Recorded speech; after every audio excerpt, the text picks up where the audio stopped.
what patterns or sequences should you practice? What are the best ones, right? We know that 20% of what you do makes up for 80% of your results on this instrument, and that is so true, right? So look for the 20% that makes all the difference.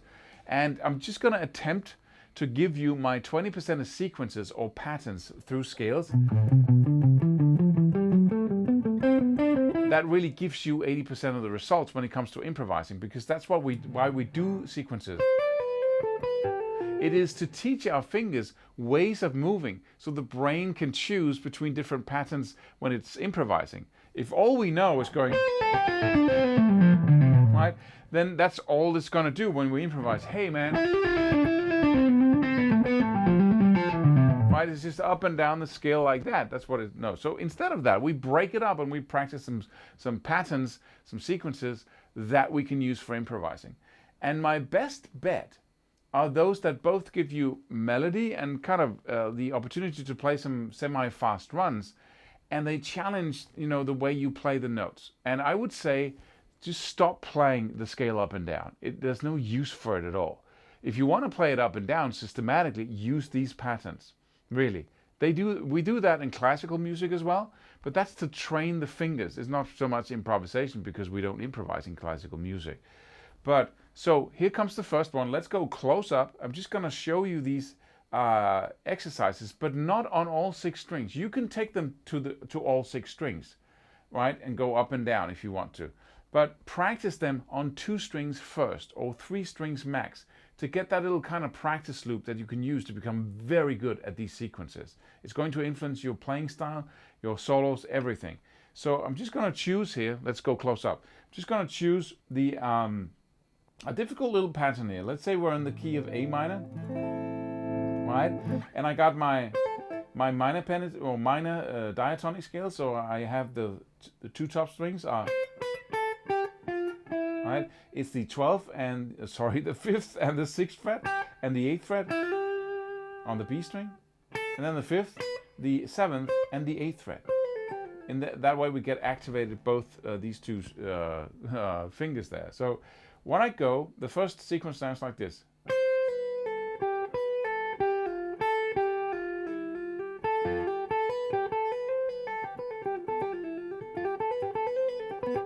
And you can use alternate picking. Oh, sorry. Or you can use hammer-ons and pull-offs. Right? So let's just go through it real quick here. So I hit the first note. Just assume I'm using alternate picking now. So I'm just starting with a downstroke, and then it's just down and up and down and up from there. So I have the 8th, the 7th, and the 5th on the E string, and then the 8th fret on the B string. And then what I go for is not the highest note, but the one just after it, and I play 4 notes down from that as well. So I play the 7th and the 5th on the high E string, and then the 8th and the 6th on the B string. Right? And that's basically the pattern that we're now going to repeat. It's just the one pattern. So I hit the 5th here on the high E string and go, that's the 3rd note from the top. So I go 4 notes down from that. Right?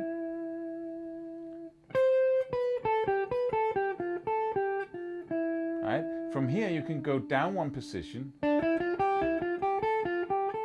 And that's going to keep you in time, so let's do that. So I'm going down and playing the pattern in an ascending fashion. So I go to the 3rd, I play that, and then the 5th and the 6th, and then the 3rd fret on the high E string. So I play 4 notes up from this, following the A minor scale.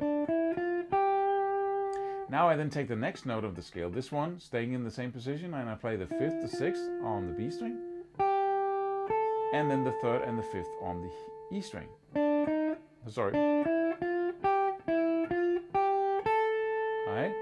And then I play the 3rd note from the bottom, and I play 4 notes up from that in the same position. So I go 6th B string, then 3rd, 5th, and 7th on the high E string. And then I return back and slide up, and that's my start note again.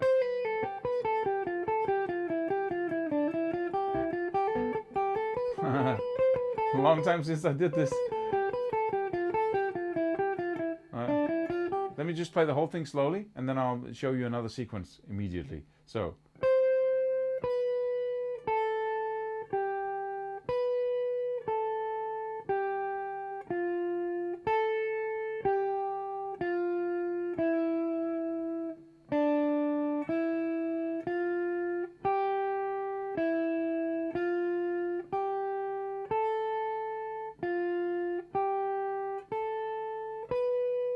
And then you're from the top again. Another one that you will benefit greatly from is another systematic approach where I go.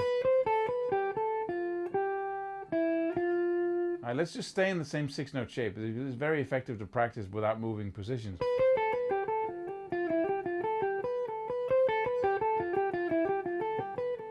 What I simply do in this sequence, and again it's a systematic way of going down, I take the second highest note, right, and I go one step up, right, and then I take the next note in the scale, go down, and then go one step up. Take the next note in the scale, which is right here, and go one step up, and the next. So slowly.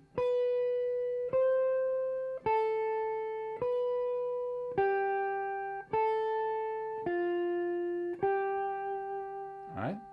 And then I turn it around and I start on this one. See, instead of going to the lowest note, I'm going to the note just one step higher and going down one step. Right? Then I take the next note, which is this one, and go down one step. Next one, and go down one step. And the next one, and go down one step. And that's it. So then we play the two together slowly, or semi-slowly.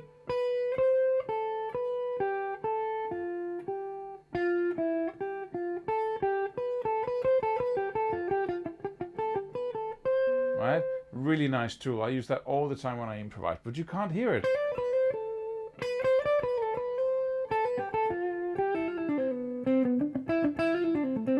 You don't think sequence, you just think I'm improvising, right? So let's play the two of them really slowly with the tabs.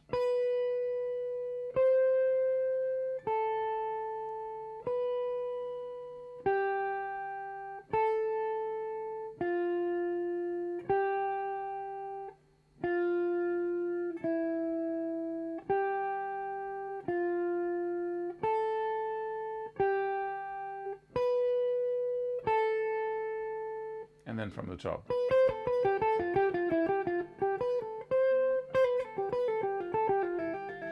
And now you can take those sequences across all 6 strings because there are systems. So you can figure that out. It's not that hard. But learn these first, because then you'll have it in your fingers, and it's going to be easy to take them across all 6 strings. Sequences are my favorite improvisational tool. I haven't learned more than one lick, I think, in my life, because I was too, it was too cumbersome to, what is he doing with what, right? But that was out of, boredom more than it was out of intelligence. But I've been so happy with these sequences because they really, really, really do teach you creative tools of how to move and get to new notes on the fretboard. So I highly recommend them. I also recommend licks, but to study phrasing techniques, because when you're talking about licks, right, taking a lick like that and doing all the pinch harmonics, the lines, the sliding and the bending, the little vibrato here, and all the little details is a great study of getting that into your fingers. But it's not an improvisational tool. Like nobody would ever say, hey man, let's write a book using all the sentences from Harry Potter's, that doesn't make sense. At some point you would go, hey, it sounds a lot like Harry Potter, no matter what you wrote, because every sentence you took directly from, and you just shuffled them around and did it and changed them a little bit. It's not the way it works, man. It's not. Learn the vocabulary instead, and that is sequences. Start with these 2 classical sequences, and then don't forget to go download our free course and leave a comment, and hit the bell icon and the thumbs up and the everything, and go watch one of the other videos on this channel.